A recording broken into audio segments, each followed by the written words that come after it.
Hello there, my name is Hadi Chana. I'm a second year here at UT.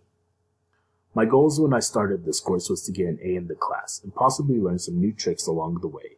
More general goals include getting good grades in my other classes and surviving operating systems. The first topic I want to talk about is building a website. I like being able to create things, and I loved relearning the HTML language that we use to create our website. It will definitely be useful to be able to make my own websites. Even more importantly was the use of the Mozilla Thimble tool. I thought it was a nice way to organize the different files compared to saving the files in a notepad on my computer.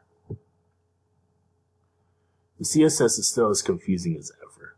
I only took an HTML CSS course that was 6 weeks long, and most of it was HTML. The CSS has always been confusing. I haven't used these languages since I took the course, so it wasn't easy getting back into it.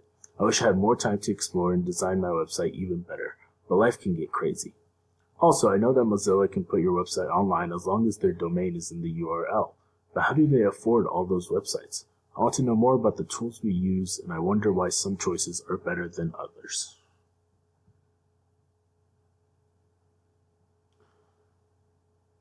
The second topic I'll talk about is academic honesty. I have been learning to cite things for a while, but I feel this module is the most clearest way of explaining how to cite and when you need it to cite. This translated through all the projects where we had to cite sources. Similarly, I like to know what counts as your own work versus others' work. Like when we need to cite a sentence, I figured out that if it's a research paper, most of it will be cited. General knowledge is rare, especially in writing about a more advanced topic. One thing that bothered me was we didn't talk too much about the different citation styles. I don't know what the purpose of them are or why you'd use one over the other.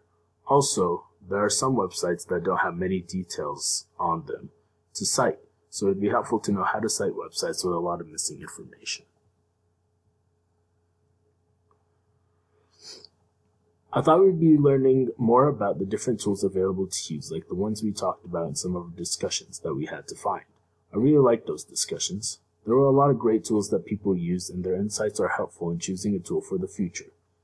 I don't have to waste my time downloading and trying them myself. As mentioned before, I wish I'd learned more about CSS because I would like to design my website better, but it's not programming class, so I understand. Well, the topics I mentioned before, I mentioned them because I learned a lot from them.